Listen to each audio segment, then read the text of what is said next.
আসসালামু আলাইকুম ওয়া রাহমাতুল্লাহি ওয়া বারাকাতুহু। আলহামদুলিল্লাহি রাব্বিল আলামিন ওয়াস সালাতু ওয়াস সালামু আলা রাসূলিহিল কারীম ওয়া আলা আলিহি ওয়া সাহবিহি আজমাইন। আজকের দর্শে আমরা একটি জানা কথা আপনাদের সাথে পুনরালোচনা করব। জানেন আপনারা, বিষয়টা হলো বিদআত। আমরা অনেক সময় শুনি বিদআত বিদআত বিদআত, বিদাতি ইত্যাদি। বিদআত কাকে বলে? বিদআত এর সংজ্ঞা হলো, যা আবিধানিক অর্থে বলা হয়, এমন কিছু আবিষ্কার করা বা আবিষ্কৃত জিনিস যার নমুনা আগে ছিল না। দেখে কিছু করলে, প্লেন দেখে প্লেন করলে, মাইক্রোফোন দেখে মাইক্রোফোন আবিষ্কার করলে, সেটা আবিষ্কার বলা হয় না। কি বলা হয়? নকল করা, অনুকরণ করা। তৈরি করেছে ইউরোপে, এখন আমাদের দেশের লোকেরা, বিজ্ঞানীরা কি করছে? নকল করছে। প্রযুক্তি নিয়ে এসে তারা নিজেরা তৈরি করছে। এটা আবিষ্কার না। আমাদের দেশে ট্রেন প্রথম কখন চালিত হয়? ট্রেন ইংরেজদের জামানায়। এটা কি আমাদের ইন্ডিয়ার আবিষ্কার ছিল? না, এটা ওখান প্রযুক্তি নিয়ে এসে এরা চালিয়েছিল। এটাকে আবিষ্কার বলে না। আবিষ্কার হচ্ছে বিনা কোনো নমুনা যে সর্বপ্রথম তৈরি করবে, তাকে কি বলা হয়? আবিষ্কার করা। আর শরীয়তের পরিভাষায় বলা হয় বিনা দলিলে শরীয়তে নতুন উদ্ভাবিত কোনো আমল। কি বললাম? বিনা দলিলে, মানে এমন কোন দিনের কাজ যে কাজের কোনো শরঈ দলিল নেই। শরঈ দলিল কি রকম?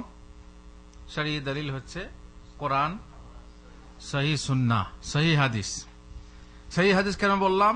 শুধু হাদিস কেন বললাম না? যেহেতু জয়ীফ বা জাল হাদিস দিয়ে কিছু প্রমাণ হয় না। যদি আপনি প্রমাণ করতে চান এই বাড়িটা আপনার, তাহলে জাল দলিল দিয়ে আপনি প্রমাণ করবেন না। আসল দলিল চাই, তাই না? নকল দলিল দিয়ে প্রমাণ হবে না। এই জন্য বললাম সহি হাদিস, সাহাবাদের আমল যদি থাকে তাহলে সেটা বিদআত নয়। নচেত যার কোনো দলিল নেই সেটাই আপনি নতুন করে আবিষ্কার করছেন। যে আমল শরীয়তে নেই সেই আমল আপনি নতুন করে আবিষ্কার করছেন, সেটাকে কি বলা হয়? বিদআত। নব আবিষ্কারের অবশ্য নানা ধরন আছে। এক হচ্ছে পার্থিব আবিষ্কার, যেমন একটু আগেই বললাম ঘড়ি আবিষ্কার, এই যে মোবাইল আবিষ্কার, এই যে কম্পিউটার আবিষ্কার ইত্যাদি। এগুলো কি? এই যে ক্যালকুলেটর, হিসাব, যত বড় হিসাব হোক না কেন, চট আপনি হিসাব করতে পারবেন। আজকাল তো আর ব্রেন থেকে হিসাব হয় না, ক্যালকুলেটর ছাড়া চলেই না, অভ্যেস হয়ে গেছে। এইসব দুনিয়ার আবিষ্কার, আধুনিক নানা বৈজ্ঞানিক আবিষ্কার, এসব আবিষ্কারকে বিদআত যদি পারিভাষিক কি বলে, আপনার আবিধানিক অর্থে বলা হয়, কিন্তু শরঈ অর্থে এটা বিদআত নয়। কোন কোন বিষয় আছে যেগুলো শুধুমাত্র আবিধানিক অর্থে বিদআত। যেমন হযরত ওমর রাদিয়াল্লাহু তাআলা আনহু তারাবির জামাতকে কি বলেছিলেন? নেমাতিল বিদআতু হাযিহি, এটা হচ্ছে উত্তম বিদআত। বিদআত মানে কি? মানে চালু ছিল না, সেটা চালু হয়েছে, কিন্তু আসলে বিদআত নয়, শরঈ অর্থে বিদআত নয়। কেন? যেহেতু আল্লাহ রাসূল সাল্লাল্লাহু আলাইহি ওয়াসাল্লাম তারাবির নামাজ পড়েছেন, 3 রাত তো পড়েছেন, জামাত করে তো পড়েছেন, তাহলে বিদআত হলো না। কিন্তু হযরত ওমর বললেন কেন? যেহেতু এটা আবিধানিক অর্থে নতুন জিনিস বলে ছিল না, কিছুদিন আগে ছিল না, তাই নতুন হয়েছে, তাই তিনি বলেছিলেন। অতএব পার্থিব আবিষ্কার হুজুর বিদআত বলছেন, তাহলে ঘড়ি পড়া বিদআত, চশমা পড়া বিদআত, এই যে ক্যামেরা ব্যবহার করছেন বিদআত, ফেসবুক ব্যবহার করছেন বিদআত, মাইক্রোফোন ব্যবহার করছেন, এগুলো বিদআত বলা হবে? কেন বলা হবে না? যেহেতু এগুলো হচ্ছে দুনিয়া বা পার্থিব আবিষ্কার। এগুলো হচ্ছে পার্থিব। এই যে লাইট, মাশাআল্লাহ কত লাইট দেখছেন, এগুলো হচ্ছে পার্থিব আবিষ্কার। এগুলোকে বিদআত বলা হয় না। শরঈ ভাষায় এগুলো বিদআত নয়। তাহলে বিদআতটা হবে কখন? যখন আপনার দিনের ব্যাপারে আবিষ্কার হবে, দিনের ব্যাপারে, ধর্মের ব্যাপারে। দিনের বিষয়ে নীতি মূল হলো, বা মূল নীতি হলো যে কোনো নীতি বা যে কোনো ইবাদত প্রমাণ সাপেক্ষ। একটা কথা মনে রাখবেন, খাওয়া পড়া ইত্যাদির ব্যাপারে সমস্ত জিনিস হালাল। যদি বলেন হারাম, তাহলে তার দলিল লাগবে। খাওয়া পড়া যত আছে, ভাত হালাল না হারাম, মুড়ি হালাল না হারাম, জাম খাওয়া হালাল না হারাম, আম খাওয়া হালাল না হারাম, কোরআন হাদিসে আছে নাকি? কোরআন হাদিসে কোথাও বলা হয়েছে আম খাওয়া হালাল, জাম খাওয়া হালাল আছে?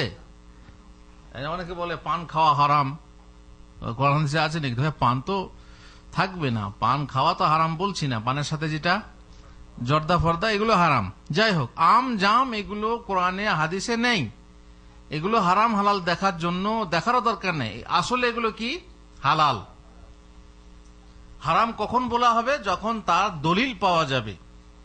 তুমি এটা হারাম বললে, আম খাওয়া হারাম, কে বল? দলিল নিয়ে এসো। দলিল না থাকলে এটা হালাল। ঠিক আছে? এরই বিপরীত কোন ইবাদতের ক্ষেত্রে ইবাদত মূলত হারাম বা অবৈধ, ইবাদত করা চলবে না যতক্ষণ না আপনি তার দলিল পেয়েছেন। এটা ইবাদত, দলিল দাও। দলিল না থাকলে ইবাদত চলবে না।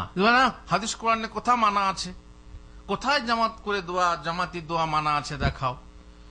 জামাত করে দোয়া মানা না থাকলে সেটা চলবে না? চলবে না, বরং আসলেই এটা নিষিদ্ধ। আপনি যখন বলছেন আছে, তাহলে তা দলিল লাগবে। খাওয়া পড়ার ব্যাপারের উল্টো কথা, যখনই আপনি কোন জিনিসকে বিধিও বলবেন, এটা করতে হয় বলবেন, ইবাদত বলবেন, তখন তার জন্য কি লাগবে? দলিল দিতে হবে। আর দলিল না থাকলে পরে আপনার সেই ইবাদত করা কি হবে? বিদআত হবে। আর একটা কথা মনে রেখেছি, পয়েন্ট এই সময়ে, প্রত্যেক ইবাদত কবুল হয় একটা ভিত্তির উপরে, সেটা হচ্ছে কি? তাওহীদ। আর প্রত্যেক ইবাদত কবুল হয় মৌলিক দুটো শর্তের ভিত্তিতে। সেই দুটি শর্ত কি? প্রথমত হচ্ছে ইখলাস। ইখলাস মানে যদি আপনার বিশুদ্ধতা না থাকে শিরিক হয়ে যাবে। আর তরিকায়ে মুহাম্মাদি সুন্নাহ, যদি সুন্নাত না থাকে তাহলে কি হয়ে যাবে? ইবাদতটা বিদআত হয়ে যাবে। দুটো জিনিস মনে রাখতে হবে, যে যদি আপনার সেই ইবাদতের কোনো দলিল না থাকে তাহলে সেটা ইবাদত নয়, সেটা কি? বিদআত। তাহলে পার্থিব ব্যাপারে যে আবিষ্কার, সেগুলো বিদআত বলা হয় না, সেগুলো হারাম নয়, নিষিদ্ধ নয়। দিনের ব্যাপারে যেগুলো আবিষ্কার, সেইগুলো হচ্ছে অবৈধ বা হারাম, যা প্রমাণ সাপেক্ষ, তাই হচ্ছে বিদআত। আর তা করা চলবে না, বলছি তার দলিল এবং তার অন্যান্য কথা। দিনী বিষয়ে আবিষ্কার বিদআতের নানা ধরন হয়ে থাকে। মোটামুটি 3টে ধরন আছে এই বিদআতে, 3টে ধরন আছে। বিশ্বাসগত আবিষ্কার, বিশ্বাসগত বিদআত, কাজে করতে হয় না, শুধু বিশ্বাস। আপনার মনের ভেতরে একটা বিশ্বাস রেখেছেন, সেই বিশ্বাসটা কোনো দলিল নেই, সেটা হলো কি? বিদআত। তা হলো আল্লাহ তার রসুল যে বিষয়ের বর্ণনা দিয়েছেন তার বিপরীত বিশ্বাস রাখা। যেমন আল্লাহর সদৃশ স্থির করা, আল্লাহকে গুণহীন ভাবা, তকদিরকে অস্বীকার করা ইত্যাদি। আপনি আল্লাহর সদৃশ স্থির করলেন, মানে আল্লাহ কেমন, আল্লাহর উপমা আপনি বর্ণনা করলেন, তাহলে এটা কি হলো? বিদআত। আল্লাহ সব জায়গাতে আছে, এটা কি? এটা বিদআত। আল্লাহ সব জায়গায় আছে ধারণা কোরআন হাদিসে নেই, বরং কোরআন হাদিসে কি বলা হয়েছে? আল্লাহ কোথায় আছেন?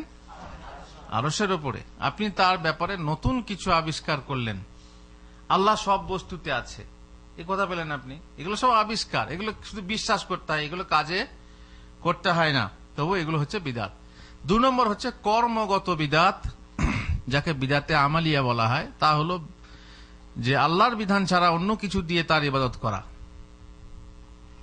লা ইলাহা ইল্লাল্লাহ, লা ইলাহা, আল্লাহ ছাড়া কোনো সত্য মাবুদ নেই, তিনি ছাড়া আর কারো ইবাদত করা হবে না। আর মুহাম্মাদুর রাসূলুল্লাহ সাল্লাল্লাহু আলাইহি ওয়াসাল্লাম, মুহাম্মাদের তরিকা ছাড়া অন্য কারো তরিকা অনুযায়ী ইবাদত করা হবে না। কেমন? শরীয়তে যে ইবাদতের অস্তিত্ব নেই, তা আপনি নতুন ভাবে উদ্ভাবন করলেন, তাহলে সেটা কি হবে? কর্মগত বিদআত। বিধিবদ্ধ ইবাদতে কোন প্রকার হ্রাস বৃদ্ধি করা। ইবাদত আছে, তাতে আপনি হয় বাড়িয়ে দিলেন, না হয় কমিয়ে দিলেন, তাই না? আপনি রাকাত সংখ্যা বাড়িয়ে দিলেন কিংবা কমিয়ে দিলেন, কিংবা পদ্ধতি বাড়িয়ে দিলেন কিংবা কমি, যাই হোক, বিধিবদ্ধ ইবাদত মন গড়া পদ্ধতিতে সম্পাদন করা। হাদিস কোরআনে আছে এক পদ্ধতিতে করতে, আপনি একটা নতুন পদ্ধতি আবিষ্কার করলেন, ঠিক আছে, সেই পদ্ধতিতে ইবাদত করলে কি হবে, আপনার মন গড়া পদ্ধতি, সে পদ্ধতিতে বর্ণিত হয়নি। যেমন পদ্ধতির কথা বলি, হাদিস কোরআনে আছে তোমরা জিকির করো, ঠিক আছে, জিকিরের পদ্ধতি বলা হয়েছে, নেচে হিলে দুলে একসঙ্গে বলা হয়েছে। যদি না বলা হয়ে থাকে, আপনি সেটা নতুন করে করলেন, বললেন ভালো, একসঙ্গে করলে ভালো, একা একা লা ইলাহা ইল্লাল্লাহ পড়ো না, তা না, সবাই মিলে পড়ো, এটা পদ্ধতি আপনি নিজে আবিষ্কার করলেন, এটা বিদআত। আল্লাহ তাআলা দরুদ পড়তে বলেছেন নবীর উপরে, কোন পদ্ধতি বলেছেন? আপনি বলেন দাঁড়িয়ে পড়তে হবে, তাহলে কি হয়ে গেল? আপনার তরফ থেকে এটা বাড়ানো হলো, এটা হচ্ছে বিদআত। তেমনি বিধিবদ্ধ ইবাদতের এমন সময় নির্ধারণ করা যা শরীয়ত নির্ধারণ করেনি। আল্লাহ রসুল বলেছেন দোয়া করতে, তাই না? কিন্তু তার সময় নির্দিষ্ট, যেখানে নির্দিষ্ট নেই সেখানে আপনি নির্দিষ্ট সময় করলেন যে এই দোয়াটা এই সময়ে পড়তে হয়, এতবার পড়তে হয়, এই দরুদটা সকালে এতবার পড়তে হয়, কি ফরজ নামাজের পরে এই দোয়া পড়তে হয়, এইভাবে করতে হয়। তাহলে এগুলো কি হয়ে যাবে? সময় নির্দিষ্ট করলে সেটা বিদআত হয়ে যাবে। নফল নামাজ পড়া কি ভালো জিনিস, নফল নামাজ পড়তে পারেন, কিন্তু আপনি যদি নির্দিষ্ট করে নেন যে প্রত্যেক মাগরিবের পরে 6 রাকাত পড়তে হবে, তাহলে কি হয়ে যাবে? বিদআত হয়ে গেল। নির্দিষ্ট করে নিলেন। জুমার আগে নির্দিষ্ট কোনো সুন্নত নেই, আপনি যদি নির্দিষ্ট করে নেন প্রত্যেক জুমাতে 4 রাকাত মনে করেন যে পড়তে হয়, তাহলে কি হয়ে গেল?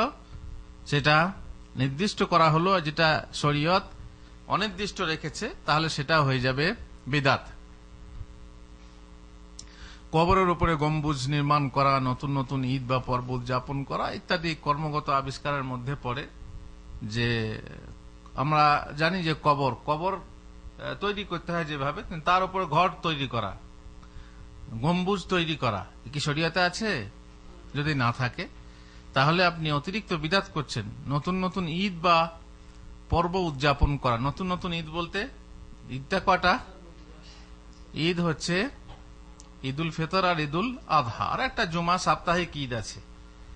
কিন্তু বিদাতিরা বলে সর্বশ্রেষ্ঠ ঈদ আছে যা তোমরা জানো না। আরে হিদাতিরা, তোমাদের মুখ মাফি, আমরা বিদাতি, শোনো, এই সমস্ত ঈদ থেকে সর্বশ্রেষ্ঠ ঈদ আমরা আবিষ্কার করেছি, সেটা হলো ঈদে মিলাদুন নবী। তা দেখে বড় বড় উচ্চ উচ্চ ফ্যামিলিরাও নিজেদের ছেলে মেয়েদের জন্মদিন, হ্যাপি বার্থডে টু ইউ ইত্যাদি নতুন নতুন আবিষ্কার করেছে। তো হ্যাঁ বিদাতি, তোমরা ঠিকই বলেছো, আবিষ্কার করেছো। আল্লাহ রসুল জানতেন না, সাহাবারা জানতেন না, ইমায়ে কেরাম জানতেন না, তোমরা বহু বছর পর সেটা আবিষ্কার করেছো। সত্যি তো আবিষ্কার করেছো, এটা কিন্তু বিদআত বলা হয়। এই জন্যই এটা বিদআত। আল্লাহ রসুল সাল্লাল্লাহু আলাইহি ওয়াসাল্লাম আদেশ করে গেলেন, মানে প্রকাশ করে গেলেন, ঈদুল ফিতর, ঈদুল আযহা, জুমা একটা ঈদ, সে নিয়ে খুশি উদযাপন করো। তোমরা অতিরিক্ত যে ঈদের কথা বলছো তার কোনো দলিল শরীয়তে নেই। যে দলিলগুলো তোমরা দিচ্ছ সেগুলো আসলে হাজি পুকুরের দলিল দেখিয়ে গাজী পুকুর দখল করার মতো, ওতে লাভ হবে না। স্পষ্ট দলিল চাই যে হ্যাঁ এটা আল্লাহ নবী সাল্লাল্লাহু আলাইহি ওয়াসাল্লামের জন্মদিন পালন করতে হবে, বা তিনি নিজে পালন, হ্যাঁ তিনি নিজে পালন করেছেন রোজা রেখে, প্রত্যেক সোমবার রোজা রেখেছেন এবং বলেছেন আমি এই দিনে জন্মদিন, ঠিক আছে তুমিও করো। তুমি যদি মনে করো আল্লাহর নবী জন্মদিন পালন করে গেছেন সোমবার রোজা রেখে, তুমি সোমবার রোজা রাখো, কে বাধা দেবে তোমাকে? কেউ বাধা দেবে না। কিন্তু সোমবার রোজা না রেখে যদি সোমবার মিষ্টি বিতরণ করো, তাই না? আর রবিউল আউয়াল মাসে যদি 12 তারিখে জন্মদিন কিনা সে নিয়ে বড় মতভেদ আছে, সেই দিনে কিছু নির্দিষ্ট আমল করো, তো সেগুলো দলিল কোথা?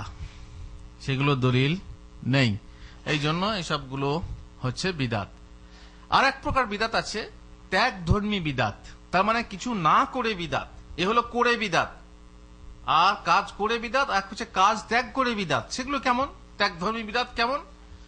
ইবাদতের নিয়মে বৈধ বাঞ্ছিত জিনিস ত্যাগ করা। আপনি ইবাদত বললেন কি যে আপনি এই জিনিসটা ত্যাগ করলে আমার কি হবে? আল্লাহ খুশ হবে, আল্লাহ তাআলা খুশ হবেন। যেমন মাংস খাওয়া ভালো জিনিস, তাই না? গোশত খাওয়া ভালো জিনিস, আমি গোশত খাবো না। গোশত না খেয়ে মনে করলেন কি যে এতে আপনার আল্লাহ খুশি হবেন, আমি বিয়ে করব না। বিয়ে করলে বউয়ের সাথেই অনেক সময় নষ্ট হবে, আমার ইবাদত হবে না, অতএব আমি বিয়ে করব না, ঘুমাবো না। আপনি ভাববেন আল্লাহ খুশি হবেন। রোজার দিনে আমি ছায়াতে যাবো না, আমি রোদে দাঁড়িয়ে থাকবো, তাহলে কি হবে? আল্লাহ বেশি খুশি হবেন যে আমি রোদে কাজ করে বা রোদে থেকে আমি ইবাদত করছি, আল্লাহর জন্য রোজা রাখছি। এগুলো হচ্ছে কি? অতিরিক্ত বাড়তি করা, এগুলো শুধু ত্যাগ করা। ত্যাগ করার জন্য কি হয়? আপনি আরাম ত্যাগ করলেন, মসজিদে এসেছেন নামাজ পড়তে, এই এসি ফেসি ফ্যান ফ্যান চালানো হবে না। মসজিদে যেখানে লাইন নেই, কারেন্ট নেই, পাড়া গ্রামে, সেখানে মসজিদে এসে পাখা রাখা আছে, পাখা করছে, ইবাদত করতে এসে কষ্ট করো, যত কষ্ট করবে তত নেকি। কি মনে করেন এগুলো? না না, উদ্দেশ্য তা না। হ্যাঁ, পাখা ফ্যান এসি না থাকলে যে কষ্টটা হচ্ছে, যেমন কারেন্ট চলে গেল, তখন আপনি কষ্ট না, আমি মসজিদেই যাব না, তা নয়, যান সেখানে জামাতে নামাজ পড়ুন, কষ্ট করলে আপনার সওয়াব আছে।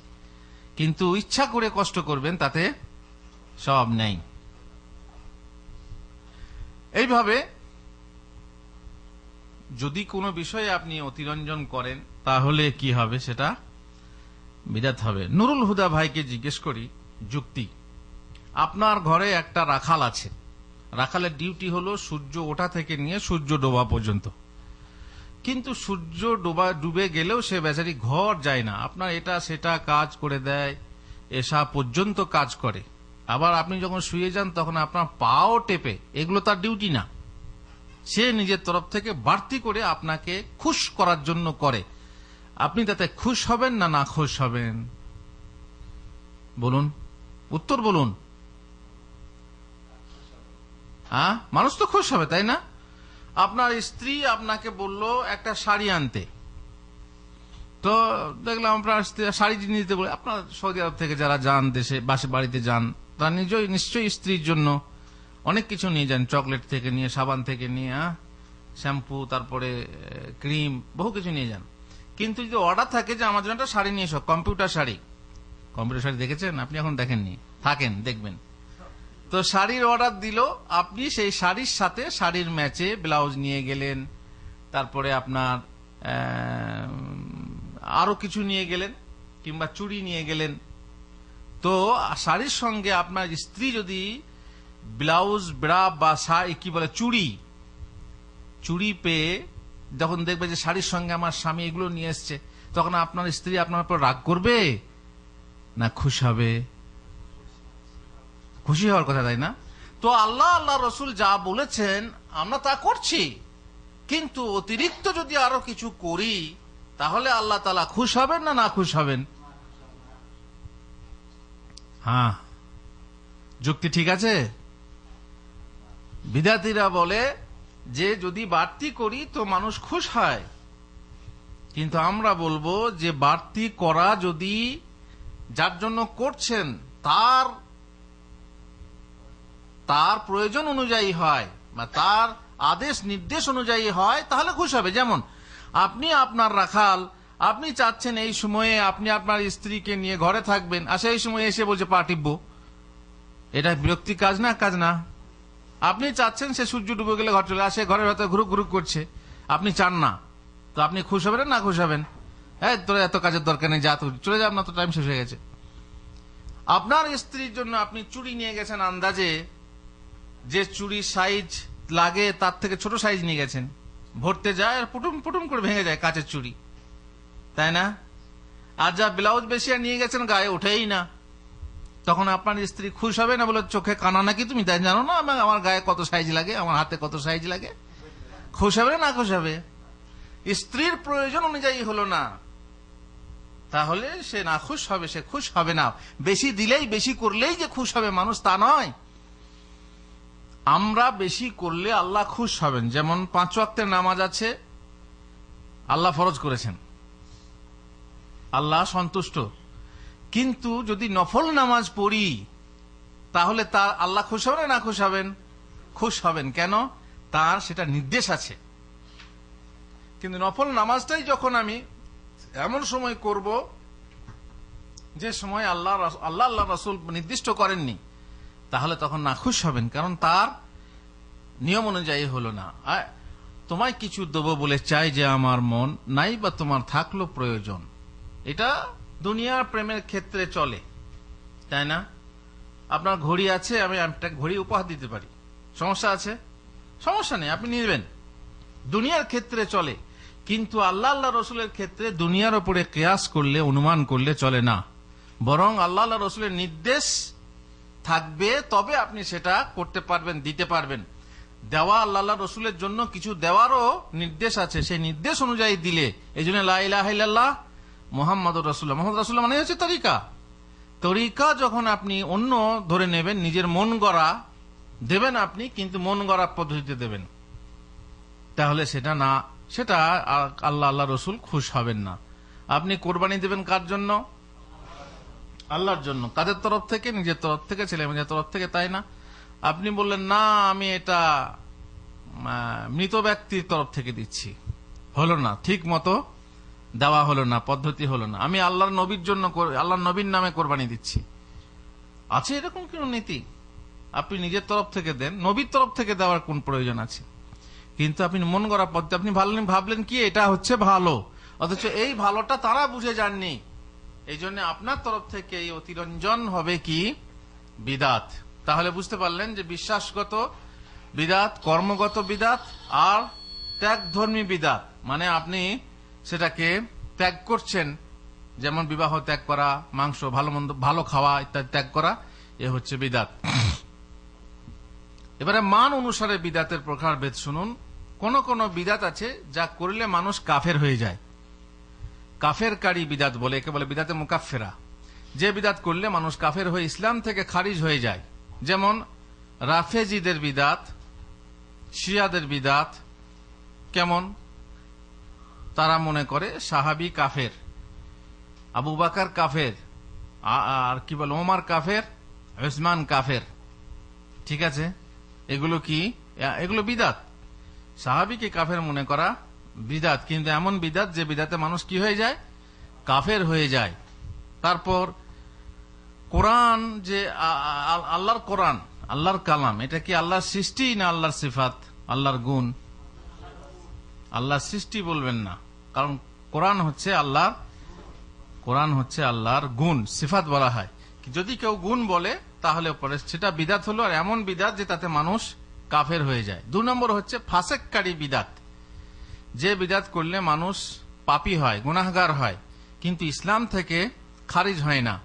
যেমন জামাতবদ্ধভাবে জিকির করা, সাবা বারাতে সবাবারাত পালন করা, জামাতবদ্ধভাবে দোয়া, ওই যে ফরজ নামাজের পর দোয়া করা, মিলাদ পড়া ইত্যাদি, এগুলো কি? এই বিদাতগুলো করলে মানুষ কাফের হয়ে যায় না, কিন্তু কি হয়? পাপী হয়, কেননা বিদাত করতে নিষেধ করা হয়েছে, অথচ সে বিদাত করছে। বিদাত খণ্ডন ও তা হতে সতর্ক করা আমাদের জন্য জরুরি। আমরা সৌদি আরব থেকে বাড়ির জন্য টাকা পাঠাচ্ছি, কিন্তু এখান থেকে সহি আকীদা পাঠাচ্ছি না। বিদাত যে দেশে রয়েছে বা ঘর বাড়িতে রয়েছে, আমরা সেগুলো খণ্ডন করছি না। এই জন্য আমাদের জন্য ওয়াজিব যে আমরা যেন এ ব্যাপারে সতর্ক করি বাড়ির লোককে এবং দেশের লোককে। আল্লাহ তাআলা বলেছেন, আল ইয়াউমা আকমালতু লাকুম দীনাকুম ওয়া আতমামতু আলাইকুম নি'মাতি ওয়া রাদিতু লাকুমুল ইসলাম দীনা। আজ তোমাদের জন্য তোমাদের ধর্ম ইসলামকে পূর্ণাঙ্গ করলাম, আর তোমাদের প্রতি আমার অনুগ্রহ সম্পূর্ণ করলাম, এবং ইসলামকে তোমাদের ধর্ম হিসাবে মনোনীত করলাম। তাহলে দিন সম্পূর্ণ না অসম্পূর্ণ? যদি সম্পূর্ণ হয়, তাহলে আপনি যে নতুন কাজটা করছেন সেটা বুঝছে, আপনি কি বুঝছেন যে দিনটা অসম্পূর্ণ ছিল, আপনি সম্পূর্ণ করছেন? যদি সম্পূর্ণ হয়, তাহলে আপনি এটা কোত্থেকে আনলেন? এটা নিশ্চয়ই অতিরঞ্জন হচ্ছে, আল্লাহ তাআলার এই নির্দেশের বা এই খবরের খেলাফ হচ্ছে, যে আপনি দিন যেটা পূর্ণাঙ্গ আছে সেটাকে মনে করছেন অপূর্ণ। আল্লাহর নবী করে যাননি, মানে আল্লাহর নবী জানতেন না, সাহাবারা জানতেন না, আমি জেনে ফেলেছি এরকম করতে হয়। এমন বাহাদুরি করা নিশ্চয়ই দুঃসাহসিকতা, যেটা মোটেই বৈধ না। আল্লাহ রাসূল সাল্লাল্লাহু আলাইহি ওয়াসাল্লাম বলেছেন, মান আহদাসা ফি আমরিনা হাযা মা লাইসা মিনহু ফাহুয়া রাদ। যে ব্যক্তি আমাদের এই দিন বিষয়ে নিজের পক্ষ থেকে কোনো নতুন কথা বা কাজ উদ্ভাবন করলো যা তার মধ্যে নেই, তা প্রত্যাখ্যানযোগ্য, তা গ্রহণযোগ্য নয়, কবুল হবে না, আর তা গ্রহণ করা হবে না তার কাছ থেকে। মুসলিমের এক বর্ণনায় আছে, মান আমিলা আমালান লাইসা আলাইহি আমরুনা ফাহুয়া রাদ। যে ব্যক্তি এমন কাজ করবে যে ব্যাপারে আমাদের কোনো নির্দেশ নেই, না আল্লাহর নির্দেশ আছে আর না রাসূলের নির্দেশ আছে, তা কি বর্জনীয়, তা করা যাবে না। রাসূলুল্লাহ সাল্লাল্লাহু আলাইহি ওয়াসাল্লাম প্রায় খুতবাতে বলতেন, শাররুল উমুরি মুহদাসাতুহা ওয়া কুল্লু মুহদাসাতিন বিদআহ ওয়া কুল্লু বিদআতিন দালালাহ ওয়া কুল্লু দালালাতিন ফিন্নার।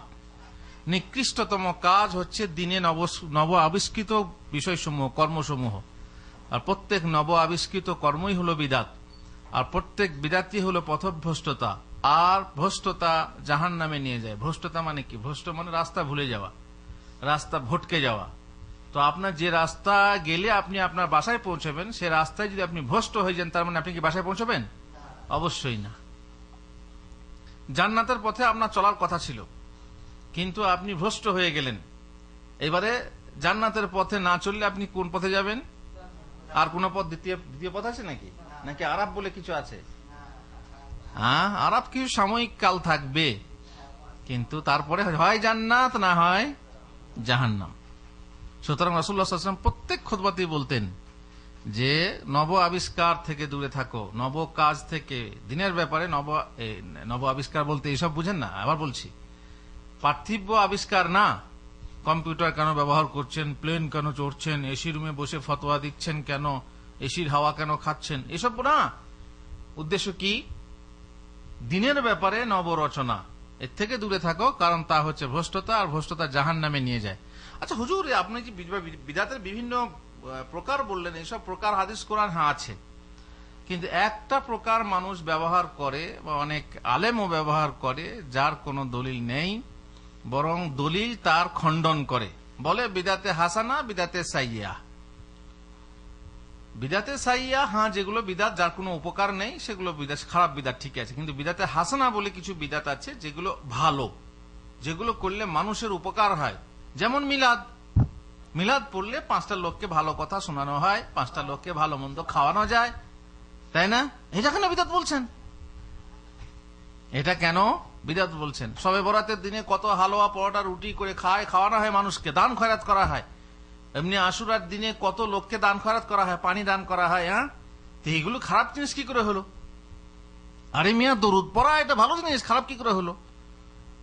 এইভাবে তারা কি করে, বিদআতে হাসানা এবং বিদআতে সাইয়্যা বলে ভাগ করে। কিন্তু আমরা বলি যখন বিদাতি, তখন সেখানে ভালো মন্দের কোনো ভাগ থাকতে পারে না। যখন বলি যে এটা হচ্ছে নোংরা, তখন হ্যাঁ এটা ভালো নোংরা, এটা খারাপ নোংরা, এরকম বলা যায় নাকি? এরকম ভাগ করার অর্থ কি? যখন সেটা খারাপ, তখন তার মধ্যে ভালো মন্দ কিছু নেই, সেটা খারাপই। আর এসব কথা বাদ দেন। রাসূলুল্লাহ সাল্লাল্লাহু আলাইহি ওয়াসাল্লাম কি বলেছেন দেখুন, কি বলেছেন। আল্লাহ রাসূল সাল্লাল্লাহু আলাইহি ওয়াসাল্লাম বলেছেন, কুল্লু বিদআতিন দালালাহ। কুল মানে কি? প্রত্যেকটা অথবা সবটাই। যত রকমের বিদআত আছে প্রত্যেকটাই কুল্লু বিদআতিন দালালাহ। প্রত্যেকটা বিদআতই, তা আপনি ভাগ করে ভালোই বলুন আর খারাপই বলুন, বিদআতে হাসানা বলুন আর সাইয়্যা বলুন, প্রত্যেকটা বিদআতই কি? ভ্রষ্টতা। অতএব আপনার এ ভাগ ঠিক না। এখানে হাসানা বলে কোনো বিদআত নেই। বেশ, বিদআত সৃষ্টির কারণ জানতে চান? অনেকে প্রশ্ন করা হল, তাহলে বিদআতগুলো সৃষ্টি হলো কি করে? খুব সহজ জিনিস। আপনি আপনার মন গড়া পদ্ধতিতে ভাবলেন এটা করতে হয়, করলেন। বউ আনছেন ঘরে, আপনি দেখছেন বহু রকমের, আপনি নিজে একটা আবিষ্কার করুন। হ্যাঁ, যেমন বউ ঘর ঢুকবে, প্রথমে একটা ছাগল জবাই করেন, সেই ছাগল জবাই করে রক্তটা একটা পাত্রে রাখেন, বউ সেই পাত্রে রক্তে পা দেখনি ঘর ঢুকুক। কিংবা বউ আসছে ঘরে, আপনি রসগোল্লা খাওয়ান, চিনি খাওয়ান, কেন না বউ চিনির মতো মিষ্টি থাকবে। তখন আর একজন আবিষ্কার করতে পারে, না চিনি মুখে দিলে হবে না, পায়ে দিতে হবে, দিয়ে একটা পাত্রে চিনি রেখে দেন, বউ সেই পায়ে চিনি পা দিয়ে দেবে, ঘর ঢুকবে, তাহলে চিনির মতো মিষ্টি হবে। একটা আবিষ্কার করতে পারলেই হলো। কেউ বরণ ডালা নিয়ে এসে দুর্বা ঘাস ধান, দেখেছেন তো, এভাবে নিয়ে বরণ করে। কেউ কলা পাতা বিছিয়ে দেয়, তাই না? কেউ আবার বলে বরকে কোলে করে নিয়ে ঘর ঢোকো, তাই না? আবার কোন কোন বিয়েতে দেখেছেন, কোন কোন জাতের আছে, ওই স্বামী তাল গাছে উঠে যাবে, গাছে উঠবে, স্ত্রী বলবে নামো নামো নামো, হ্যাঁ, ও নামবে না। তখন স্ত্রীর মাথায় ঝুড়ি নিয়ে আর ঝাঁটা নিয়ে বলবে আমি তোমাকে খাওয়াবো, তখন নামবে। বিভিন্ন যে যা পরে মন এগুলো কোত্থেকে এলো? নিজে নিজের সমাজে তৈরি করে নিয়েছে। আপনি করতে পারেন। আপনিও বিয়েতে জানাজাতে কত রকম আবিষ্কার দেখবেন। এটা করতে হয়, এটা করলে এই হয়, এটা করতে হয়, এটা করলে সেই হয়। এক এক এলাকাতে এক এক রকমের, তাই না? বাস মন গড়া করতে পারলেই হলো। আচ্ছা, কারণটা কি হুজুর? প্রথম কারণ হলো দিনের বিধান সম্বন্ধে অজ্ঞতা। এই বিষয়ে দিনে কি বলা হয়েছে, ধর্মে কি বলা হয়েছে আপনি জানেন না, তখন আপনি একটা আন্দাজে কিছু আবিষ্কার করছেন। 2 নম্বর, মনের খেয়াল খুশির অনুসরণ। হ্যাঁ, কি হবে, করলে আবার কি হবে? আরে মিয়া সব বিদাত, এটা হারাম, ওটা হালাল, তাহলে করবোটা কি দিয়ে? বাস খেয়াল খুশি। হালাল হারাম আমার দেখার দরকার নেই, আমি করছি। 3 নম্বর, নির্দিষ্ট রায় ও বুজুর্গের অন্ধ পক্ষপাতিত্ব। কোন একটা বড় আলেম করে গেছেন, বাস খালাস, উনি বিড়াল বেঁধে ভাত খেয়েছেন, আমাকেও খেতে হবে। উনি করে গেছেন, উনি বলে গেছেন, ওনাকে দেখেছি করতে, অতএব আমরা করছি। জানি না উনি কেন করেছেন, তা জানি না, তবে উনি যখন করেছেন অত বড় আলেম, তখন নিশ্চয়ই এটা ভালো কাজ, এই বলে মানুষ করে গিয়ে থাকে। 4 নম্বর হচ্ছে কাফেরদের সাদৃশ্য গ্রহণ অনুকরণ। কাফেররা যখন করছে তখন নিশ্চয়ই ভালো জিনিস আমরাও করি। এই জন্য বিয়ে শাদীতে দেখবেন অধিকাংশ জিনিস ওদের কাছ থেকে এসেছে। ওই যে বরণ ডালা নিয়ে বরণ করা, তারপরে প্রণাম, হ্যাঁ প্রণাম করা বলে কি মানুষের ভিতরে ভগবান আছে তাই আমরা প্রণাম করি। আরে মানুষকে ভগবান জ্ঞানে প্রণাম করলেই কি মানুষ ভগবান হয়ে যাবে? কেন আপনি কাউকে কিছু মনে করলেই কি সে তাই হয়ে যায়? আপনি একটা মেয়েকে মা মনে করলেন, সে কি মা হয়ে গেল? আপনি একটা মেয়েকে বউ মনে করলেন, সে কি বউ হয়ে যাবে? হে, এরকম কথা হলো? মনে করলেই হবে না, সত্যপক্ষে হইতে হবে। অর্থাৎ এই প্রণামটা ওদের কাছ থেকে এসেছে। ওরা যেমন নত হয়ে পা স্পর্শ করে পায়ের ধুলো নেয়, দিয়ে কপালে ঠেকায়, বা যাই হোক, দেখবেন আপনারা এক এক দেশে আছে, আপনার দেশেও থাকবে। আপনি বিয়ে করেছেন না করেননি নলদ ভাই? করেছেন? আচ্ছা, যখন বিয়ে বরযাত্রী গেল শ্বশুর বাড়ির গ্রামে, দিয়ে গাড়ি থেকে আপনাকে কোলে করে নামিয়ে আপনার বিছানায় রাখলো, যেখানে বরযাত্রী রাখে সেখানে একটা বিছানা থাকে, তাই না? বালিশ থাকে, বিছানায় রাখলো, তখন আপনি কিভাবে বসলেন? হ্যাঁ,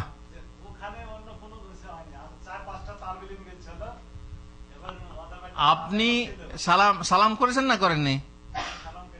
কিভাবে সালাম করেছেন? বাস, আর অন্য কিছু করেননি? ঝোঁকেননি? রুমাল নিয়ে এভাবে ঠেকাঠেকি করেননি? তাহলে ভালো, আলহামদুলিল্লাহ, তাহলে ভালোই হয়েছে। কিন্তু অনেক এলাকার নিয়ম আছে যে রুমাল নেবে, রুমাল নিয়ে সেই রুমালটা বিছানায় এইভাবে ঠেকিয়ে তারপর আস্তে আস্তে আস্তে আস্তে এইভাবে তুলবে কপালে। বুঝতে পারছেন? অবশ্য তার আগেও এখন আরো নতুন কিছু হয়েছে, অমুসলিমদের দেখাশোনা করা, দেখা দেখিতে বর্তমানে মুসলমানরাও করছে, প্যান্ডেল তৈরি করছে বরযাত্রীর জন্য। প্যান্ডেলের মেন গেট তৈরি করছে, সেই গেটও কত রকমের লাইটিং, কত রকমের ফুল সজ্জা ইত্যাদি। আবার শুধু তাই না, ফুলের ওপরে ফুল, সুন্দরী যুবতীদেরকে 2 দিকে দাঁড় করিয়ে বরযাত্রী বরণ করছে, ফুল দিয়ে বরণ করছে, ফুলের মালা দিয়ে বরণ করছে, কপালে ফোঁটা দিয়ে বরণ করছে, সব ওদের দেখা দেখি। ওই যে দিন সম্পর্কে জ্ঞান নেই, ফলে আমাদের কিছু নেই, তো করতে হবে, তো ওদের দেখা দেখি করতে লাগছি। নবী দিবস বলে এই জিনিসটা স্কুল কলেজে পালন হতো না, আমরা জানতাম না, আমাদের কালে আস্তে আস্তে শুনলাম। এইগুলো কোথা থেকে দেখলাম? যে ওরা ওদের রবি ঠাকুরের পালন করছে, ওদের অমুকের জন্মদিন পালন করছে, খ্রিস্টানরা যীশু খ্রিস্টের জন্মদিন পালন, আমরা কেন করবো না? আমাদের সমস্যা কি? ওরা চাঁদা আদায় করছিল, রাস্তায় গাড়ি আটকে জোর করে দুর্গাপূজা, কালী পূজার চাঁদা জোর করে আটকিয়ে, হিন্দু মুসলমান সবারই কাছে টাকা নিয়ে ওরা পুজো করছে। এদিকে গা ছুঁয়ে দিলে পুজো হবে না, কিন্তু টাকা নিয়ে মাফি মুশকিল। মুসলমানরা দেখলো ওরা জোর করে গাড়ি আটকে আমাদের কাছ থেকে টাকা নিতে, আমরা শুরু করবো, তো আমরা কখন করব? এই ভেবেচিন্তে দেখতে নবী দিবস, মহরমের সময় গাড়ি আটকে সাইকেল নিয়ে যাচ্ছি, হঠাৎ করে এক মুসলিম গ্রামে বাস স্ট্যান্ডে থামাচ্ছে। কি ব্যাপার? বলছি চাঁদা দেন। কিসের চাঁদা? মহরমের। কবে থেকে হলো? তো বলছে হয়েছে। তো হয়েছে কোথাও আছে হাদিস কোরআন নেই, গ্রাম শুনেছি তবলিগি গ্রাম, তো তোমরা এসব কি করছো? আমাদেরকে চেনো? আমাদের গ্রাম হচ্ছে অমুক জায়গা। তখন একদম ছেড়ে দে, বুঝতে পেরেছে ওয়াহাবি গ্রামের লোক। বুঝতে পারছেন? তো ওদের দেখা দেখি ওরা যখন চাঁদা আদায় করছে, ওরা যখন চাঁদা আদায় করে ফুর্তি মারছে তাদের পরবে, তখন আমরাই বা ছেড়ে দেবো কেন? তাহলে কি হলো? দেখা দেখি একটা প্রতিদ্বন্দ্বিতার কারণে তারা এটা কাফেরদের অনুরূপ করে তারা বিদাত আবিষ্কার করছে। ভিত্তিহীন জাল হাদিসের উপর নির্ভরশীলতা। দেখবেন শরীয়তে বহু বিদাত আছে যেগুলো ভিত্তিহীন জাল হাদিস। যেমন শবে বরাত, ধরুন শবে বরাত দলিল নেই, আছে। ওই যে হুজুরা দেখেছেন 35 খানা দলিল দেখিয়ে তারা বলে শবে বরাত করতে হবে, শবে বরাত যারা করে না তারা অমক তমক ইত্যাদি তারা দলিল দেয়। কিন্তু সেই সমস্ত দলিলগুলো কি? ওই যে আগে বললাম জাল দলিল। আর জাল দলিল দেখিয়ে আপনি আপনার ঘর দখল করতে পারবেন না। যার কাছে আসল দলিল আছে সেই হচ্ছে ঘরের মালিক, আর নকল দলিলওয়ালা ঘরের মালিক হতে পারে না। শরীয়ত ও বিবেক বিরোধী কুসংস্কার, লোকাচারে বিশ্বাস। বহু কিছু লোকাচার আছে যেগুলো আপনার বিশ্বাস করা হয়, মানুষ বিশ্বাস করে থাকে, সেগুলো লোকাচার, দেশাচার। সেগুলোতে যখনই আপনি বিশ্বাস করবেন শরীয়ত মনে করে, তখন সেগুলো কি হয়ে যাবে? বিদাত হয়ে যাবে। যেমন বিয়ের আগে হলুদ মাখা, লোকাচার। এখন যদি আপনি মনে করেন যে না বিয়ের আগে হলুদ মাখতে হয়, তাহলে কি হয়ে গেল? বিদাত হয়ে গেল। আর যদি মনে করেন না বিয়ের আগে হলুদ মাখলে বিয়েটা শুভ হয়, তাহলে কি হয়ে গেল? হ্যাঁ, শরীফ হয়ে গেল। লোকাচার, ঠিক আছে, আপনি বিয়ের আগে হলুদ মাখছেন কেন? না এই সময় মানে বরকনে তো একটু সাজসজ্জা থাকবে, রংটা বেশ কাঁচা হলুদের মতো, কাঁচা সোনার মতো একটু চকচকে উজ্জ্বল হবে, তার জন্য মাখাচ্ছি। সমস্যা আছে? কোন সমস্যা নেই। কিছু কিছু লোক, হ্যাঁ, যেমন ক্ষীর খাওয়ানো, থুবড়া খাওয়ানো, যে লোকেরা খাওয়ায়, যদি শখ করে যে আমি খাওয়াবো এই জন্য যে এতে কি হবে, একটা আনন্দ, বাস, সমস্যা নেই, লোকাচার, কোচ খাওয়াচ্ছে। কিন্তু মাহারাম ছাড়া অন্য কেউ খাওয়াতে পারবে না, এ আলাদা কথা। যে যার সঙ্গে বিয়ে যায় সে এসে খাওয়াচ্ছে, ভাবি দেওয়ারে এসে আর কি মারছে ইত্যাদি, এসব চলবে না। কিন্তু যদি কেউ মনে করে যে বিয়ের আগে থুবড়া খাওয়াতে হয় বা করতে, এরকম করলে কোনো উপকার হবে, তাহলে কি হয়ে গেল? বিদাত হয়ে গেল। আর সেটা হবে আপনার জন্য খুবই মানে কষ্টকর বলতে কি, যে সেটা খারাপ জিনিস আর কি। বিদাত চিনা খণ্ডন করার দুটি উপকারী নীতি মনে রাখবেন, যে ইবাদত মূলত নিষিদ্ধ, প্রমাণ সাপেক্ষ। শরীয়তে তার বিধিবদ্ধতা দলিল না পাওয়া পর্যন্ত তা করা যাবে না। আর প্রত্যেক সেই ইবাদত যা করার আকর্ষক উদ্দীপক বিষয় নবী সাল্লাল্লাহু আলাইহি ওয়াসাল্লামের যুগে বর্তমান ছিল, এত সত্ত্বেও তার সাহাবায়ে কিরাম তা করেননি। তার মানে এই হলো যে এটা হচ্ছে বিদাত। দুটো গুরুত্বপূর্ণ সতর্কবাণী শুনুন। ইমাম মালিক রাহমাতুল্লাহ আলাইহি বলেছেন, যে ব্যক্তি ইসলামে কোনো বিদাত রচনা করে এবং তা পুণ্যের কাজ মনে করে, সে ব্যক্তি ধারণা করে যে মুহাম্মদ সাল্লাল্লাহু আলাইহি ওয়াসাল্লাম রিসালাতের খেয়ানত করেছেন, তার মানে বিশ্বাসঘাতকতা করেছেন। কেন? যেহেতু আল্লাহ তাআলা বলছেন আজ আমি তোমাদের জন্য তোমাদের দ্বীনকে পূর্ণ করে দিয়েছি, আর আপনি কি মনে করছেন? তাহলে আল্লাহর নবী এটা প্রচার করে যাননি, অতএব আপনার বিশাল অপবাদ হবে। এই জন্যই অতএব সেদিন যা দিন ছিল না, আজও নতুন ভাবে সেটা দিন হতে পারে না। এটা কে বলেছেন? ইমাম মালিক। শেখ আলবানী রাহিমাহুল্লাহ বলেছেন, জানা ওয়াজিব যে মানুষ দিনে যত ছোট বিদাতি রচনা করুক তা হচ্ছে হারাম, যত ছোটই হোক। যেহেতু বিদাত সমূহের মধ্যে এমন কোন বিদাত নেই যা কেবল মাকরুহের পর্যায়ভুক্ত। যেমন কিছু লোকে ধারণা করে যে না এটা চলে, যেমন বললাম বিদাতে হাসানা সাইয়্যা, এসব না। বেশ কিছু নমুনা বলি বিদাতে, তারপরে আপনাদেরকে ছেড়ে দেবো। নবী দিবস সহ অন্যান্য আরো অনেক জন্মদিবস পালন করা, শবে মেরাজ পালন করা, শবে বরাত পালন করা, জন্মদিন পালন করা, পবিত্র স্থান, প্রত্নবস্তু, জীবিত অথবা মৃত বুজুর্গ ব্যক্তি দ্বারা তাবারুক গ্রহণ করা, জামাতে জিকির করা, বিভিন্ন উপলক্ষে মৃত ব্যক্তির নামে ফাতেহা খানি, কুলখানি, চালসে চাহারম করা, রজব মাসে বিশেষভাবে ওমরা অন্যান্য ইবাদত করা, নামাজের পূর্বে নিয়ত মুখে উচ্চারণ করা, বুজুর্গ ব্যক্তির মর্যাদার ওসিলা ধরা ইত্যাদি বহু রকমের আছে। আমার বিদাত দর্পণের শেষ দিকে দেখবেন কত রকমের বিদাত আছে। আল্লাহ তাআলা আমাদেরকে বিদাত থেকে দূরে রাখুন তো, এবং আমাদেরকে সুন্নাহর উপরে আমল করা তৌফিক দেন। আল্লাহুম্মা আমিন। ওয়া সাল্লাল্লাহু আলা নবিয়িনা মুহাম্মদ ওয়া আলা আলিহি ওয়া সাহবিহি।